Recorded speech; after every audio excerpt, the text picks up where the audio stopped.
So apparently, studying history is basically just doom-scrolling through our past failures. We saw the red flags, we knew the empire was cooked, but everyone chose to just ignore it and trust in the big magic walls. Classic. Meet Ren and Kor, two siblings on patrol and already deep in their feels about their dad being gone. Kor's cracking jokes while Ren seems to be carrying the weight of the world. You can just tell the family group chat has been through some stuff. The duo stumbles upon some ancient Emic ruins, because what's an epic quest without a little bit of historical trespassing? Kor is immediately hyped to explore, treating it like a real-life video game level. Ren, ever the responsible older sibling, is clearly less thrilled about the structural integrity of it all. A bit of sibling heart-to-heart reveals that their dad kept his research on the down low, even from Ren, his own apprentice. Kor assumed she was in on all the secrets, but it turns out their dad was playing his cards super close to his chest. The family lore gets thicker.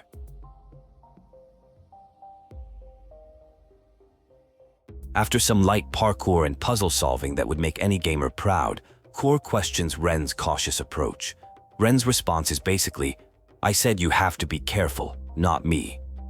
The sibling dynamic is on full display. One is the designated chaos agent, the other is the reluctant babysitter. Ren's got this cool gadget called a focal brace, a gift from Commander Kellen. Apparently, she has a knack for fire, which is a pretty sick talent to have. It's also clear that getting a compliment from Kellen is a huge deal, making him sound like the toughest boss ever. Just when they were having a moment, they get jumped by some seriously aggressive local wildlife.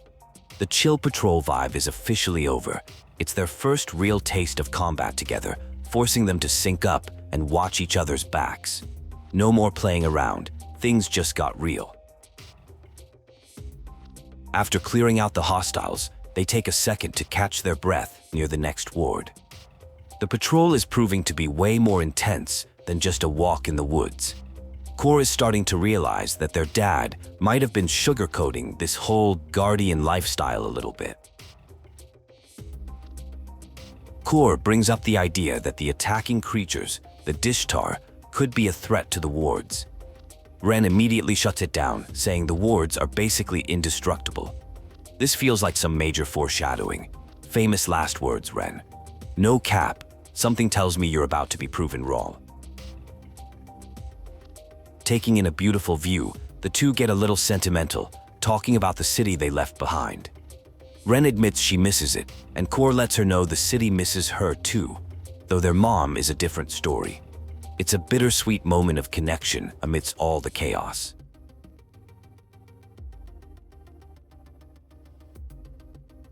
The patrol continues, and the tension is still thick. They're getting closer to the next ward, but the presence of the Dishtar has them both on edge. The stakes are clearly rising, and what started as a routine mission is turning into something much bigger and more dangerous. Things get heated, and Ren nearly loses control of her vestige powers, almost blasting Kor. It's a seriously scary moment that puts their trust issues on full display. Kor tries to play it cool, but the fear is real. This whole being a vestige thing is clearly not easy. After the near disaster, they find their dad's notes left behind in the ruins. It's another piece of the puzzle he left for them, confirming he was onto something big. The plot thickens as they realize this journey is about way more than just a simple patrol. It's about finishing his work. Facing an overwhelming number of enemies, Kor admits he's getting worried. This life is way more intense than the peaceful stories their dad used to tell. It's a moment of vulnerability, showing that the reality of their situation is finally sinking in for the younger brother. This ain't no fairy tale. After a close call where Ren saves Kor from a collapsing platform, Kor is totally amazed.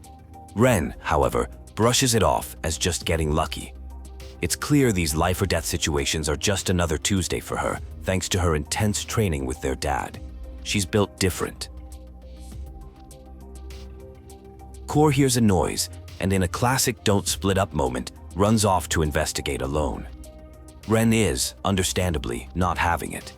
This impulsive move creates a major problem, forcing Ren to find a way around to catch up, all while worrying about her reckless little brother. While searching for Kor, Ren makes a horrifying discovery. A group of enemy soldiers, the Dalsmen, led by a terrifyingly powerful vestige named Zara. Ren watches in shock as Zara effortlessly destroys one of the supposedly indestructible wards. The game has officially changed, and the threat is bigger than ever. Ren finally finds Kor, and they both realize they're in way over their heads. The Dalsmen are a serious military force, and Zara is on another level entirely. They have to figure out how to stop them, but with a shattered ward and an army on their doorstep, it's not looking good. They get cornered by the Dalsman commander, Auric. He captures Kor and tries to manipulate Ren into joining him, recognizing her power. It's a tense standoff where Ren's loyalty and strength are put to the test. Auric is giving major final boss energy, and we're not even halfway through.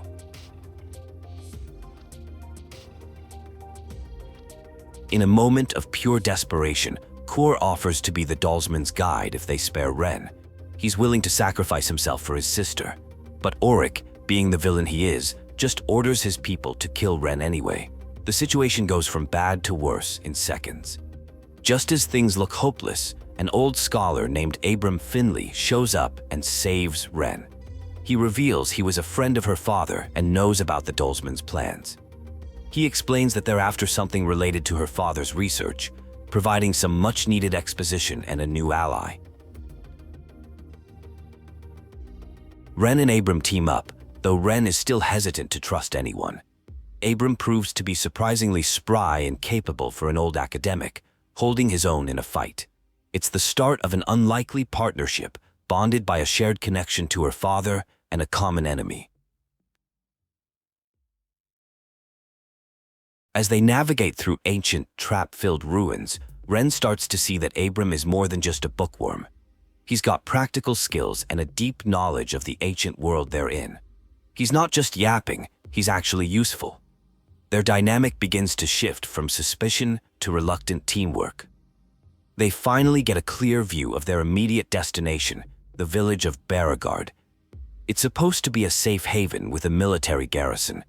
For the first time in a while, there's a glimmer of hope that they might find allies and a place to regroup before everything goes sideways again.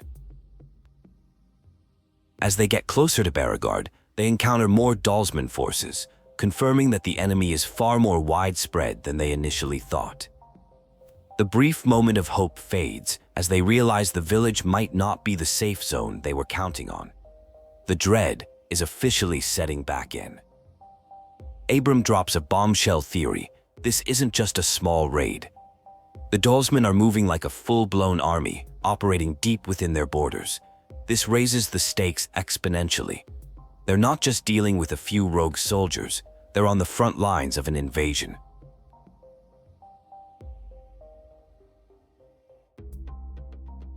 The conversation turns personal as Abram wonders why Ren's father never mentioned she was a vestige. It's clear that Ren's identity has always been a complicated and sensitive topic for her family. This journey is forcing her to confront a part of herself that has always been hidden.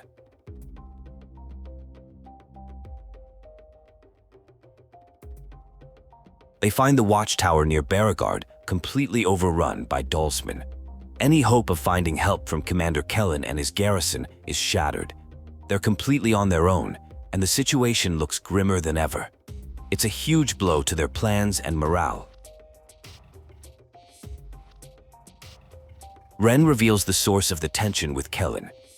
He disapproved of her father, making his own daughter his apprentice. Kellen believed her family ties would compromise her loyalty to the state. It's a classic conflict of duty versus family, and Ren is caught right in the middle of it.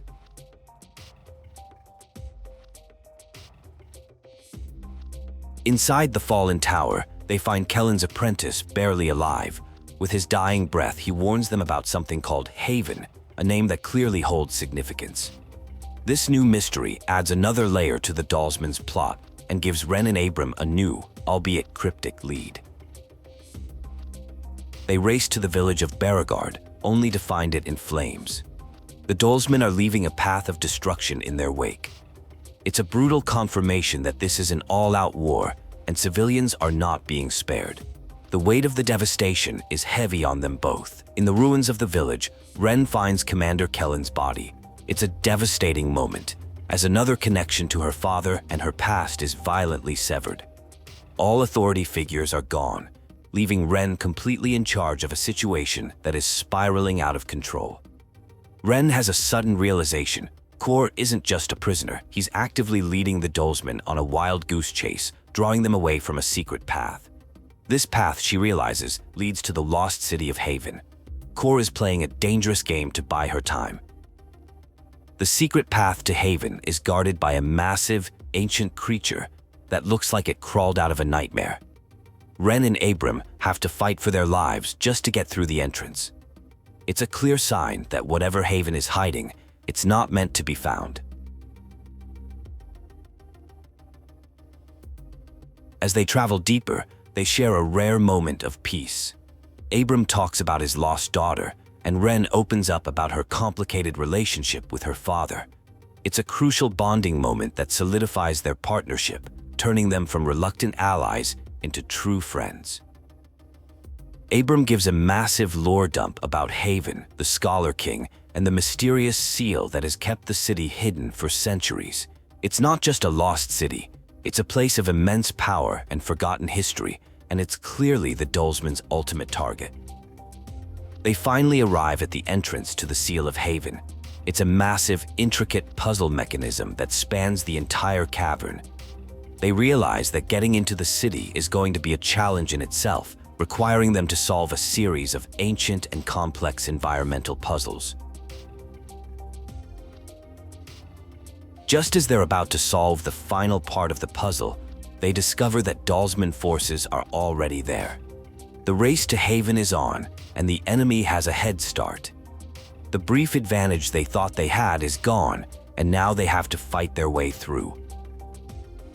They have another run-in with Auric, who seems to know Abram from a past life. The history between the two men is clearly complicated and full of bad blood. Auric gloats about his impending victory, confident that Ren and Abram are too late to stop what's coming.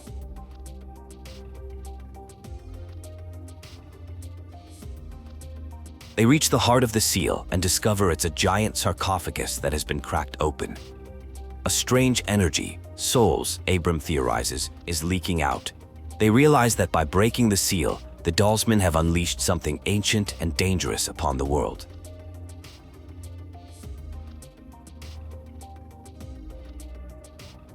Passing through the broken seal, they get their first look at the lost city of Haven. It's a breathtaking, magnificent ruin built into the side of a volcano. The sight is both awe-inspiring and ominous, a beautiful graveyard of a forgotten civilization. Their reunion with Zara is explosive. She confronts them at the entrance to Haven and, with a terrifying display of power, completely destroys the bridge connecting the seal to the city. She's not just trying to stop them, she's trying to trap them. As they find another way into Haven, they encounter the first of the spirits released from the seal. These are the spectral remnants of the soldiers who died during the city's final siege centuries ago. They are now hostile, forced to fight a war that never ended. They reach the throne room of Haven and are confronted by the awakened spirit of Albertamara, the last Scholar King. He mistakes them for invaders and attacks in a rage. It's an epic boss battle against a literal ghost king, a legend brought back to life. After defeating the king, they find the true heart of Haven, a massive, powerful ward located deep inside the volcano. This ward is the source of the city's power, and they realize it's what Zara and the Dolsmen are truly after. Destroying it would be catastrophic. They find Zara at the ward, actively trying to destroy it.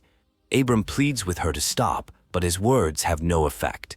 The volcano begins to rumble violently, reacting to the ward's destabilization. The entire mountain is on the verge of collapsing. The volcano fully erupts, and the chamber begins to flood with lava. Ren and Abram are forced into a desperate escape, climbing and running for their lives as the very ground beneath them is destroyed. It's a frantic race against time and nature itself. At the height of the chaos, Abram makes a shocking confession. Zara is his daughter. He tries to reason with her, apologizing for abandoning her. Zara, however, is completely unmoved, hardened by years of resentment and Oryx's manipulation. It's a tragic, failed family reunion. With all attempts at diplomacy failed, the final battle against Zara begins. It's a chaotic, high-stakes fight between two powerful vestiges amidst an erupting volcano. The fate of the world and what's left of Abram's family hangs in the balance.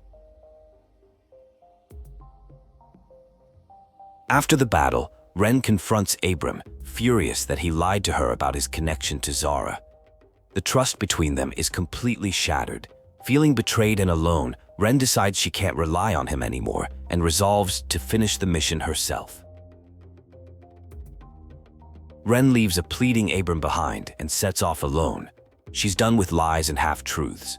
Her only focus now is finding the Dalsman, rescuing her brother, and stopping their invasion, even if it means she has to do it all on her own. While traveling alone, Ren discovers another ancient tomb. Inside, she has a powerful vision of her past, reliving a difficult conversation with her father about her apprenticeship and his fears about her powers. The experience seems to grant her new clarity and strength. Emerging from the tomb, Ren finds she now possesses a new weapon, a magical dagger that seems to channel her vestige abilities in new and powerful ways. This power-up couldn't have come at a better time, giving her a much-needed edge for the fights ahead. Ren tracks the Dalsman to a large war camp. As she scouts the area, she overhears soldiers talking and makes a shocking discovery: they've captured Abram. Despite her anger, she knows she can't just leave him to his fate. Putting her personal feelings aside, Ren stages a daring rescue mission. She single-handedly infiltrates the heavily guarded Dalsman camp, using her new powers to fight her way through their defenses and get to Abram before it's too late. Ren successfully rescues Abram. In the aftermath, they have a raw and honest conversation. He apologizes sincerely, and Ren, having processed her own feelings about her father, finally understands his position. They reconcile, their partnership stronger and more honest than before. With their trust restored, Ren and Abram decide to take the fight directly to the top. They confront Oryx, the Dalsman commander, in his command post. It's a massive, climactic battle where they combine their skills to finally take down the man responsible for all the chaos.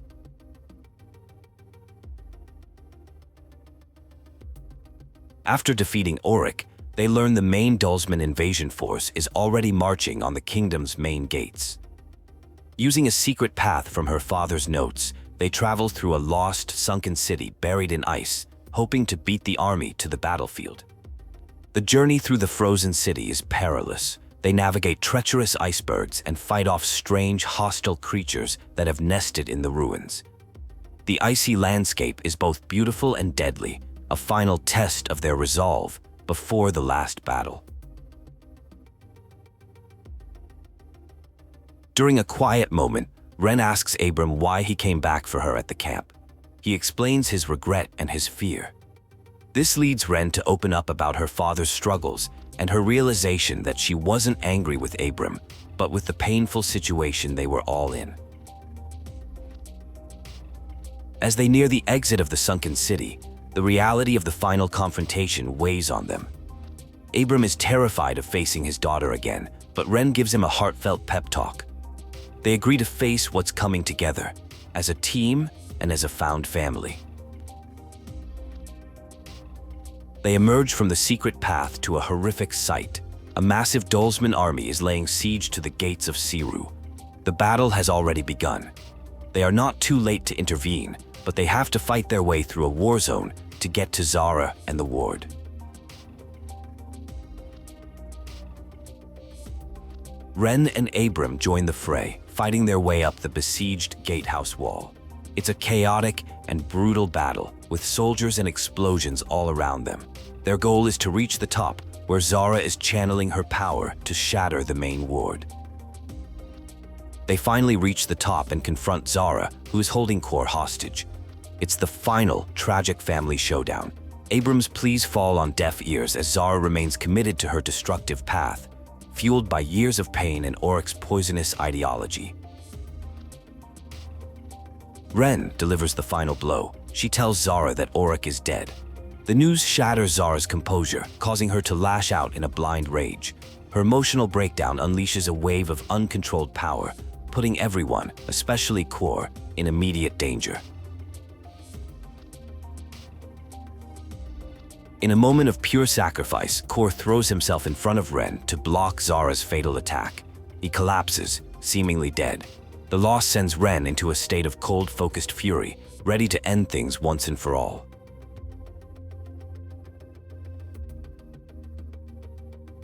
Fueled by grief and rage, Ren unleashes her full potential. In an unprecedented move, she forcibly absorbs Zara's vestige magic, stripping her of her power and ending the threat. She defeats her rival not by killing her, but by taking away the very thing that defined her. Ren awakens in a makeshift infirmary. Abram informs her that she not only saved the day, but also saved Kor. Her absorption of Zara's magic had the unintended effect of stabilizing the ward and healing her brother. The crisis is over, and the invasion has been thwarted. With the battle won, Abram announces he's leaving to find his now powerless daughter, hoping to finally reconnect with her. He and Ren share a heartfelt goodbye, promising to see each other again. It's a bittersweet end to their journey together.